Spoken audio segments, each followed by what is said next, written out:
Hey Judy, what's wrong? It was a cold day, with Christmas songs playing everywhere in the city. I stopped to admire a tree ornament that caught my eye.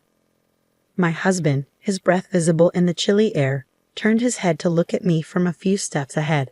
He smiled softly, his ears red from the cold. I adored the way he looked at me. Nothing. Let's go home and have dinner. I made hot stew for this especially cold day. Sounds great. Laughing, we held hands and walked down the street. From somewhere, a familiar Christmas song reached my ears.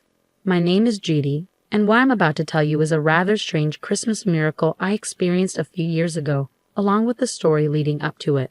You're late. Before I could respond, my husband Dan's anger hit me like a wave. Where have you been? I just went to the closest deli, I replied. It was mid-December, and it felt like it was about to snow. His cuss words chased me out into the cold without my coat just a short time ago. Are you trying to fool me? I'm the breadwinner of this household. When I come home, I expect a proper dinner to be ready and served. Can't you even manage such an easy task? He scolded me harshly in front of the dinner table. No hot sauce? How come you're so lazy about it? There's no way to eat chicken wings without it. Don't mess with me. I had rushed out of the apartment with my wallet and came back with the hot sauce, gasping for breath. His irritation only grew. Deli? Are you crazy? Isn't it cheaper to buy at a supermarket? He pointed at the hot sauce and rolled his eyes. You have no sense of budgeting. I couldn't resist retorting, of course, I buy groceries at the supermarket, but it's far away. I told you earlier, I forgot to buy it today. Anyway, you get upset if the food gets cold. That's why I went to the closest shop. I did forget to add it to my shopping list and had run out. But I was sure the chicken wings tasted fine even without it. I didn't understand why he was so angry about it. His anger didn't cool down at all. Where's your apology? I did apologize earlier, didn't I? What's with your attitude? You're the one who... My retort added fuel to the fire, and he continued throwing his temper at me for another hour. Who wants such stale food now? In the end, he flipped the plate of chicken wings and went out to get dinner elsewhere. A few days later, I went to clean my parents' house, which was up for sale, and stopped by to visit an old lady in the neighborhood whom I called Grandma. Listen, Roma, your prediction was off for the first time. I didn't predict anything, Grandma, who had cared for me since I was a little girl, said, laughing ambiguously. No way. Everything you predicted since I was a kid came true. If they weren't predictions, then prophecies, I said with a wry smile. Remember when you told me not to go to the mall? There was a lightning strike, and it almost burnt down. Another time, you insisted I go out when I wanted to stay home, and my house got robbed.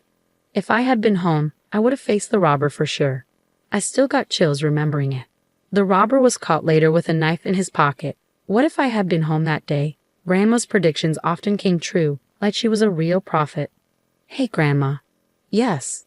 Even though she said it was all in my mind or just a coincidence, she listened when my voice became serious. I don't think I would have been prepared for my mom's illness if you hadn't told me. She was my only family, and you gave her peace of mind by telling her I'd be blessed with something special one Christmas not far away. My mom was relieved to know I'd have a bright future before she left me. She told me about it in her hospital bed, and it was a ray of hope for her.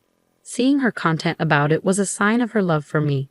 That's why when Dan proposed to me on Christmas Day, I thought it was just as you predicted. I met him through a mutual friend. He seemed like a humble and gentle guy back then. But once we got married, he turned into an arrogant husband. Just like the hot sauce incident, he got upset over trivial matters. He complained the food was too cold or the salad was too lukewarm, even though he was the one who let it sit while he played on his phone. He criticized everything I did, from cleaning the apartment to washing clothes. Nothing I did was up to his liking, which made me feel trapped and suffocated. I don't want to go back home to him, I whined to Grandma, feeling a sting in my nose. Now it's almost sunset. Don't you have to go back and cook dinner? She glanced at the sky and rushed me, though I was slow to move. Feeling softly rejected, I stood up lazily. You're going to be okay as long as you stand your ground. Even though you'll have struggles, you're going to be happy one day. You'll have a Christmas that will make you jump up and down in joy. So just live straight and truthfully. God is watching. I quickly turned around at her words that softened my heavy heart. Is it a prophecy? Let's see. I'm just an old woman, she said with another ambiguous smile, baffling me. Let's see if I put more effort. Dan might change. I tried to shift my mood, thinking it might have been too early to judge her original prediction. But then it was dinner, massages, ironing his shirt. Dan's hostility toward me only got worse. It wasn't even a year since we got married, but it became normal for him to order me around. Instead of a single kind word, he was constantly grumpy and overbearing. "Who do you think you are?" he snapped at me one night. "What did I do? You don't have the decency to welcome me back home. Who do you think you were to hang around outside until now? I have to warm up my food in a microwave. God darn you." His menace made me sigh. "I told you, right? I had a co-op meeting tonight. I even left a note on the table for you." "Shut up. That's not an excuse for lazy cooking." "What do you mean? I didn't cut corners. I prepared the main dish and sides as usual. If it's not freshly cooked, it's called cutting corners." His logic was messed up. I should be prioritized before anyone and anything. I've been feeding you. You're my wife. You must obey me. "That's crazy," I said, stunned by his incomprehensible demand. "You have no family and relatives and can't live on your own. A scum like you should shut up and just worship me. If you can't, I'll divorce you," he smirked. It seemed to me that he was releasing his stress by making me obey him. "Anyway, give me a foot massage." I tried my best to restrain myself from snapping back at him. He would just become angrier anyway. Most of all, I had nowhere to go in the midst of sleet at night. So I sat down on the floor to give him the massage. My life continued like this until one day, I fainted from excruciating pain in the middle of grocery shopping and was taken to the hospital by ambulance. "I don't understand," I murmured, my mind going blank as my doctor explained my condition. "This virus is transmitted by sexual intercourse. I had your husband tested as well, and both of you have it. You didn't realize it because there were no symptoms. As far as I can tell, you need surgery. I'm very sorry to say this, but I think the chance of conceiving in the future seems extremely unlikely." Dan followed the doctor hurriedly as he left. "I can't have a baby," I repeated to myself. As I absorbed the news, my blank mind slowly filled with darkness. I needed to know more. I tried to follow my doctor and Dan on wobbly legs. "Wait, doctor, Dan." But I froze when I heard their conversation. "So must everyone out there get tested?" "Exactly. They must be treated all at once. Otherwise, there's no point. It keeps coming back to you. Would they know what the test is for?" "Of course," my doctor replied, growing irritated. Listening with despair, I realized the bottom line.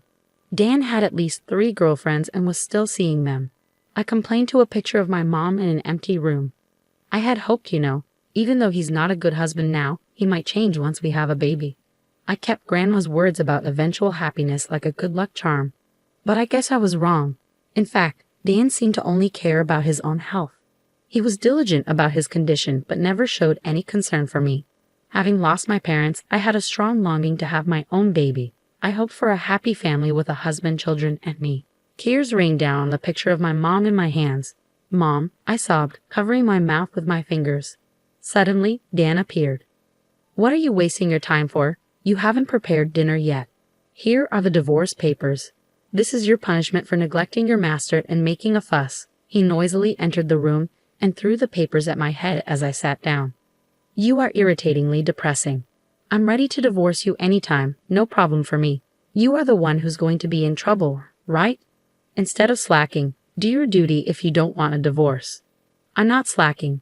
"Oh wait, there's one more punishment. I'm not giving you living expenses this month." He looked happy, smirking as he came closer. "I'm giving you a chance to reflect and change your attitude. Know your place. If you disobey me, a divorce." When he finished his tirade, he left the room looking refreshed. I stared at the divorce papers, feeling my emotions cool down. "Mom, I've decided." Wiping my tears from the picture frame, I spoke to my smiling mother. "Watch over me." I kept quiet and continued living with Dan for a while. He treated me like a servant and took out his fits of anger on me. I argued back occasionally but mostly passed the days in silence. One day, during another tantrum over cold stew and lukewarm salad, I sighed internally and decided to act on my plan. "If I don't obey you, you're getting a divorce, right?" "Right. If you don't want me to leave you, reflect on your stupidity," he sneered, leaning back in his chair. "You're a bit weak upstairs, aren't you?" "What the?" He fluttered his eyes in surprise at my reply. What did you just say? You repeat the same thing every time. Do you know what vocabulary is? You only utter the word divorce over and over. Your lack of vocabulary is quite sad. What the heck? Let's get a divorce. It's totally fine with me. I'll be a stranger to you, just as you wish. What the, are you serious? I smiled and said my farewell. His mouth hung open, and he even forgot to get angry as usual. I've already moved all my necessary things out of here. If there's anything you don't need, just throw it away. Goodbye. I shuffled off the apron I had bought and left. When I got married, I folded the apron lightly, placed it gently in front of Dan, and put the house keys on top of it. I looked at him one last time, then left the house with my pre-packed suitcase. What the heck is going on? He yelled, snapping out of his confusion. I could care less. Yay, I'm free, I thought, pretending not to hear anything. With a refreshed feeling, I made my way lightly to my parents' house where I decided to live again. A year later, the divorce was finalized, yet Dan continued contacting me. You were sorry, weren't you? I'll take you back if you apologize. A wife should. His texts were relentless. But I turned off notifications and ignored them, something I'd never done during our marriage. After much persistence from him, I decided to have a final face-to-face meeting at his parents' house. Why have you been ignoring me? Dan asked sensibly, trying to behave in front of his parents. I've been texting you all this time, but you never replied once. Oh yeah, I turned off notifications from you. Why? It was too annoying. Me? Annoying? Yes, you. So what do you want to talk about? His face slowly turned red with anger as I answered in a deliberately annoyed manner. What's with your attitude in front of my parents? What the heck is wrong with you? He finally shouted louder, but then remembered where he was and uttered an apology that he had never made in our marriage. I thought to myself, wow, amazing. He knows how to apologize. I tried my best to resist the urge to make fun of it and prompted him onward. What do you need to talk to your ex-wife about? Hold on, why are you acting so strange? Aren't you struggling after the divorce? How are you living now? He sounded concerned, yet he never came to check on me even though he knew where I was. I didn't mind getting back together if that's what you want. Doesn't that make you happy? He asked. Not at all. I almost laughed at his overconfidence. It doesn't make me happy and doesn't help me in any way. I'm making enough income to support myself. Besides, the living expenses you gave me were only $500 a month. It wasn't enough for what we needed. I mean, you're the one struggling to manage without me, right? The cost I was covering for you is gone, and I'm much more comfortable being alone now. I don't understand the point of getting back together after being free. Puzzled by my casual attitude, he remained unsettled in front of his parents. Listen, Dan, stop acting like a kid who got caught doing mischief and calm down. There's no point in trying to make yourself look good. They know all your secrets. What secrets? I sighed and decided to reveal the truth. You're mistaken about me. I wasn't just a housewife. I told you that I used to live abroad because of my late father's work, right? I used the German I learned back then to translate at home. There were many materials on the bookshelves, you know. I didn't care for those. Those were materials and manuscripts before translation. You never touched them since you had no interest, right? Thanks to that, I was able to hide some equipment to record you. Wait. He was stunned by the word recording. It was his father who presented the evidence. See, all your secrets, like how you used to treat me, are out now. Your parents were in tears watching this and apologized to me. They are ashamed to have raised a son who treated me horribly. Well, being under the spotlight almost made him run for the hills, but his mother grabbed him and made him sit again. She signaled me with her eyes, and I pulled out the papers. These are copies of our divorce papers. There are parts marked with a red circle, which I pointed out to Dan. You know them, don't you? No way. It was understandable for him to be in shock. What I pointed to were the witness signatures, names of people he knew very well. Actually, there wasn't enough space. You had more than 2 girlfriends, right? Wait a sec. No more waiting. Before I could continue, a resentful voice echoed. You never told us about the STD. We only had a relationship with you. That means you brought it in from somewhere else, didn't you? What am I? A fling. Didn't you say we'd get married one day? That's a statement only a bachelor should say. Oh no. We watched the video too. You are a villain, not only to us but to all women. You are the number one public enemy. You are finished. Surrounded by his girlfriends, Dan crumbled to the floor. His parents sighed exaggeratedly. I had a private detective look into his girlfriends and secretly contacted them. Of course, I had told my ex-in-laws the whole story too. The result was this chaos. Your game is up now. There was a strong request from his parents that their son needed punishment. All his girlfriends and I demanded compensation from him. He worked for a company owned by a family member of his mother, so the payments were deducted from his payroll to prevent him from escaping.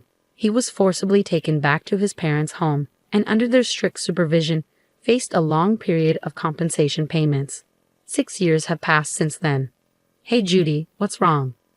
It's a cold day when Christmas songs play everywhere in the city. I stopped to look at a tree ornament that caught my eye. My husband, whose white breath clings in the air, turns his head to look at me from a few steps ahead. He's smiling softly, his ears red from the cold. The little girl in his arms also has rosy cheeks. I adore them so much. Grandma's prediction is actually amazing, I murmured. My current husband is surprisingly the brother of one of Dan's girlfriends. I hit it off with the girlfriends afterward and sometimes hang out with them. I met him by chance, and he gently soothed my depression. It's really a strange story. If it wasn't for what happened with Dan, I'm sure I wouldn't have met my current husband. So that's what Grandma meant when she said I'd struggle but be happy, I mused. Once again, I was amazed by Grandma's prediction. Moreover, after we got married, I got pregnant, which was said to be extremely unlikely. I remember getting sick on Christmas Day and being rushed to the emergency room, where the doctor indicated I was pregnant. I was literally jumping up and down with my husband, and the annoyed nurse scolded us to keep calm and rest. It was a true Christmas miracle. This time of year makes me reflect deeply. I've been hurt a lot by Dan, but now I'm so happy. Mommy, I came out of my thoughts when my daughter left my husband's arms and clung to me in her fuzzy coat. Nothing. Let's go home and have dinner. It's hot stew for an especially cold day. I've already prepared it. Sounds great, yay. Laughing, we held hands and walked down the street. From somewhere, a familiar Christmas song reached my ears.